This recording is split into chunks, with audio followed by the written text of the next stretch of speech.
नमस्कार, दीपास किचन मध्ये आज आपण अगदी झटपट होणारा नाश्त्यासाठी खमंग असा ढोकळा बनवतोय। तोही प्रेशर कुकर मध्ये फक्त 20 मिनिटांमध्ये। एकदम जाळीदार, मऊसूत आणि स्पॉन्जी हा ढोकळा बनला जातो।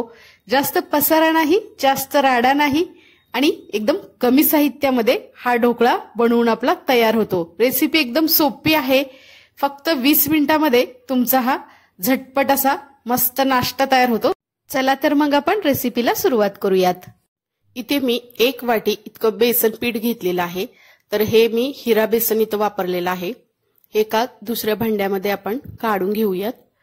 त्यानंतर इथे मी 2 चमचे बारीक रवा घालणार आहे। तर हा रवा मी भाजून घेतलेला नाही, तर असाच तो कच्चा रवा आपण यामध्ये घालायचा आहे। तर 2 चमचे रवा घातल्यानंतर आपण यामध्ये चवीनुसार मीठ घालायचं आहे। तसेच इथे पाव चमचा इतके आपण हळद घालूयात।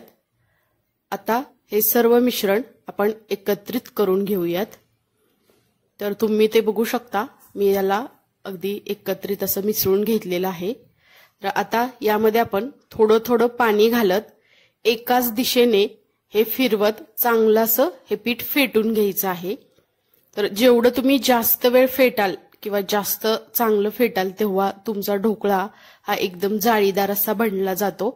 तर हे फेटत असताना एक काळजी घ्यायची आहे, यामध्ये आपण एकदम पाणी घालायचं नाही। लागल तसं हळूहळू थोडं थोडं पाणी घालत हे पीठ एकाच दिशेने असं फेटून घ्यायचं आहे। तुम्ही ते बघू शकता, मी त्याला थोडं थोडं असं पाणी घालून त्याला एकाच दिशेने फिरवत व्यवस्थित असं हे फेटून घेतलेलं आहे। यामध्ये आपण अजून थोडंसं पाणी घालूयात आणि त्याला परत एकदा असं चांगलं फेटून घेऊयात।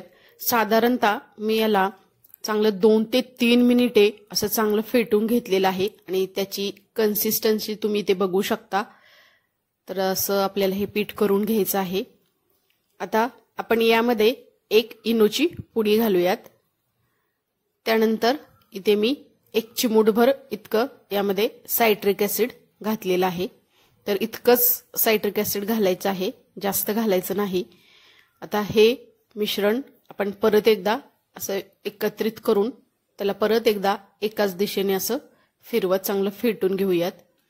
तर तुम्ही ते बघू शकता, आपण इनो आणि सायट्रिक ऍसिड घातल्यानंतर आपलं पीठ असं थोडंसं फुगायला सुरुवात झालेली आहे। तर इनो घातल्यावर सुद्धा आपण याला चांगलं असं फेटून घ्यायचं आहे। इथे आपलं ढोकळा बनवण्याचं मिश्रण तयार झालेलं आहे। आता इकडे मी एक कुकरचा डब्बा, त्याला सर्व बाजूने असं तेल लावून घेतलेलं आहे। तुम्ही तूप सुद्धा लावलं तरी चालेल।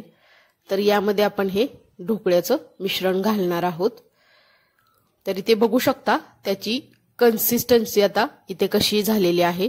जेव्हा इनो आणि तुम्ही सायट्रिक ऍसिड घालता तेव्हा थोडी कन्सिस्टन्सी ह्याची बदललेली आहे। तर आता हे पीठ सर्व आपण या डब्यामध्ये घातल्यानंतर डब्बा थोडासा हलवून एका लेवलला आपण हे पीठ करून घ्यायचं आहे। त्यामुळे तुमचा ढोकळा अगदी एकसंग असा एका लेवलमध्ये। इथे आपलं ढोकळ्याचं मिश्रण व्यवस्थित असं सेट झालेलं आहे। इकडे मी कुकरमध्ये पाणी गरम करत ठेवलं होतं, पाणी सुद्धा गरम झालेलं आहे। आता आपण यामध्ये एक स्टँड ठेवूयात आणि त्यामध्ये हा ढोकळ्याचं जे मिश्रण बनवलं आहे त्याचा आपण डब्बा सांडशीच्या साह्याने ठेवायचा आहे, कारण आपला कुकर गरम आहे त्यामुळे चटका वगैरे लागण्याची शक्यता असते। आता याचं झाकण लावायचं आहे आणि आठवणीने कुकरची शिट्टी काढून घ्यायची आहे आणि असंच याला मोठ्या गॅसवरती 5 मिनिटं ठेवायचं आहे। त्यानंतर 5 मिनिटांनंतर 15 मिनिटे मीडियम गॅसवरती हा ढोकळा वाफवून घ्यायचा आहे। तर तुम्ही ते बघू शकता, कुकर आपण असा थंड करून घेतलेला आहे। टोटल 20 मिनिटे आपण हा ढोकळा वाफवून घेतलेला आहे। तर 20 मिनिटांनंतर आपण कुकर उघडून बघूयात। तर इथे तुम्ही बघू शकता आपला मस्त असा ढोकळा बनलेला आहे। तर आपण इथे टूथपिक घालून इथे बघू शकता तुम्ही, अजिबात तो चिटकत नाही। आता हा डब्बा काढून घ्यायचा आहे आणि थोडासा थंड करून घेऊयात। तोपर्यंत आपण इकडे एका पॅनमध्ये ढोकळ्यासाठी लागणारा तडका बनवूयात। त्यासाठी इथे 4 चमचे इतकं तेल घालायचं आहे। त्यानंतर तेल अगदी कडकडीत असं गरम करून घ्यायचं आहे। तर इथे तुम्ही बघू शकता तेल आपलं एकदम व्यवस्थित गरम झालेलं आहे. आता गॅस बंद करायचा आहे. त्यामध्ये अर्धा चमचा मोहरी, अर्धा चमचा जिरे, त्यानंतर इथे मी 4 हिरव्या मिरच्या घालणार आहे.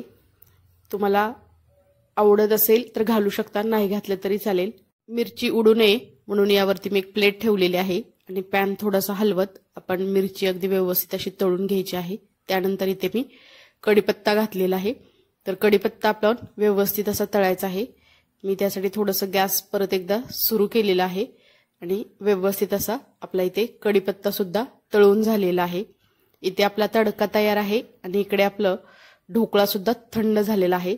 तर त्याला आपण एका चाकूच्या साह्याने त्याच्या कडा मोकळ्या करून घेऊयात आणि एका दुसऱ्या प्लेटमध्ये हा ढोकळा काढून घेऊयात. इथे तुम्ही बघू शकता पूर्ण अगदी व्यवस्थित असा आपला ढोकळा निघालेला आहे. आता आपण यावरती घालायची आहे मस्त अशी हिरवीगार कोथिंबीर. त्यानंतर वरून आपण तयार केलेली फोडणी घालूयात. फोडणी इथे मी चमच्यानेच सर्वत्र अशी व्यवस्थितपणे पसरून घातलेली आहे. त्यानंतर इथे तळून घेतलेली हिरवी मिरची, त्यामुळे मस्त असा आपला ढोकळा लागतो. तर फोडणीमध्ये तुम्ही पांढरे तीळ किंवा बारीक चिरून घेतलेला लसूण सुद्धा घालू शकता. आता आपण हा ढोकळा कट करून घेऊयात. तर तुम्ही ते बघू शकता आपला ढोकळा अगदी जाळीदार आणि एकदम असा स्पॉन्जी असा बनला गेलेला आहे. अगदी 20च मिनिटामध्ये तुम्ही हा ढोकळा बनवू शकता. इथे हा आपला अगदी जाळीदार असा ढोकळा बनवून तयार आहे. हा ढोकळा तुम्ही ग्रीन चटणी किंवा टोमॅटो सॉस सोबत सुद्धा सर्व करू शकता.